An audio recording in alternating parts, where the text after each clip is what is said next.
Kita reikšminga prezidento funkcija yra tam tikras vaidmuo teisėkūroje. Turbūt žinote, kad prezidentas įstatymų nepriiminėja, juos leidžia Seimas. Bet prezidentas turi įgaliojimus teikti Seimui svarstyti įstatymo projektą ir dar vetuoti Seimo priimtą įstatymą. Pagal Konstituciją įstatymas įsigalioja tik po to, kai prezidentas jį pasirašo ir paskelbia. Bet jis neprivalo to daryti. Prezidentas gali nepatvirtinti Seimo priimto įstatymo, bet tai darydamas jis privalo nurodyti to įstatymo trūkumus. Tokiu atveju, jeigu Seimas nesutinka su prezidento pastabomis, priimti įstatymą jam jau yra sunkiau. Tam reikia daugiau Seimo narių balsų negu įprastai. Tai yra ne mažiau kaip pusės visų Seimo narių. Jeigu Seimas tuos balsus surinktų, prezidentas įstatymą pasirašyti privalėtų. Jeigu jis to neatliks, įstatymą galės pasirašyti bei paskelbti Seimo pirmininkė ir tada įstatymas bus laikomas galiojančiu. Prezidentas taip pat yra vienas iš vyriausybės viršininkų. Vyriausybės narių skyrime ir atleidime dalyvauja Seimas ir prezidentas. Tam tikra prasme, Seimas ir prezidentas gali vesti darbo pokalbius su kandidatais į vyriausybę, o dirbantiems vyriausybės nariams gali pagrasinti atleisti juos iš darbo, jeigu šie nevykdo savo pareigų, pradeda grobstyti valstybės lėšas ar kažkaip kitaip prasižengia. Konstitucijoje šio klausimu numatyta, kad ministrą pirmininką Seimo pritarimu skiria ir atleidžia Respublikos prezidentas, ministrus skiria ir atleidžia ministrės pirmininkės teikimu Respublikos prezidentas, bet taip sudaryta nauja vyriausybė gauna įgaliojimus veikti tik po to, kai jos programą patvirtina Seimas. Prezidentas turi ypatingas galias ir trečiosios teisminės valdžios sudarime, bei taip pat įvairių kitų pareigūnų skyrime. Žemesnių pakopų teisėjus prezidentas skiria ir atleidžia pats su teisėjų tarybos pritarimu. Tokiu pačiu būdu skiria ir administracinių teismų teisėjus. Lietuvos aukščiausiojo teismo, Lietuvos apeliacinio teismo, trečdalis Konstitucinio teismo teisėjų yra skiriami Seimo bei prezidento.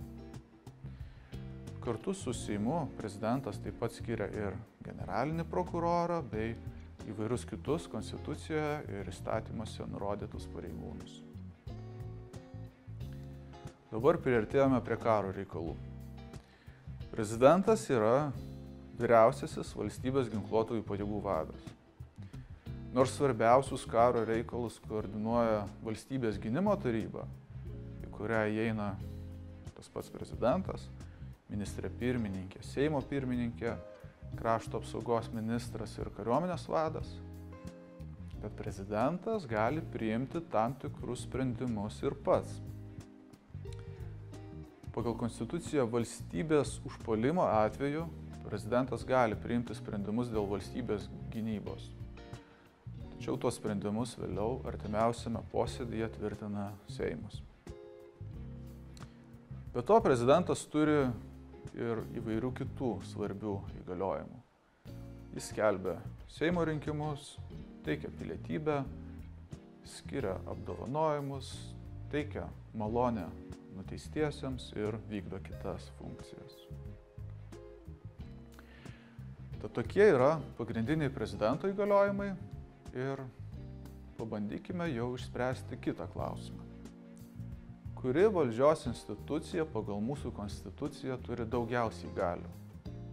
Kas yra hierarchiškai aukščiau ir kas žemiau? Seimas, prezidentas, vyriausybė? Kaip jau minėjau, vyriausybės narius į darbą priima ir atleidžia Seimas bei prezidentas. Tačiau kas iš jų turi didesnę galią vyriausybės atžvilgiu? Tai sprendžiant, verta iškelti klausimą, kas gali pasakyti ministrui ar ministrei pirmininkiai, atleisiu tave iš darbo. Iš tikrųjų, prezidentas užtikrintai to pasakyti negali, nes ministrė pirmininkė jis gali atleisti iš darbo tik su Seimo pritarimu, o ministrą tik su ministrės pirmininkės teikimu. Bet Seimas taip pagrasinti turi įgaliojimus. Pagal Konstitucijos 101 straipsnį jis gali atstatydinti net visą vyriausybę. Taigi, 1-0 Seimo naudai. Konstitucinis teismas taip pat yra pasisakęs, kad pagal Konstituciją nustatyta valdžios institucijų kompetencija Lietuvos valstybės valdymo modelis priskirtinas parlamentinės respublikos valdymo formai. Kartu teismas pabrėžė, kad mūsų valstybės valdymo formai būdingi ir kai kurie vadinamosios mišriosios, pusiau prezidentinės valdymo formos ypatumai, kas atsispindi Seimo, valstybės vadovo Respublikos prezidento, vyriausybės įgaliojimuose bei jų tarpusavio santykių teisinėje konstrukcijoje. Nors Konstitucijoje yra paminėta, kad Respublikos prezidentas yra valstybės vadovas, kaip matome, sistemiškai vertinant, didesnės galios yra suteiktos Seimui.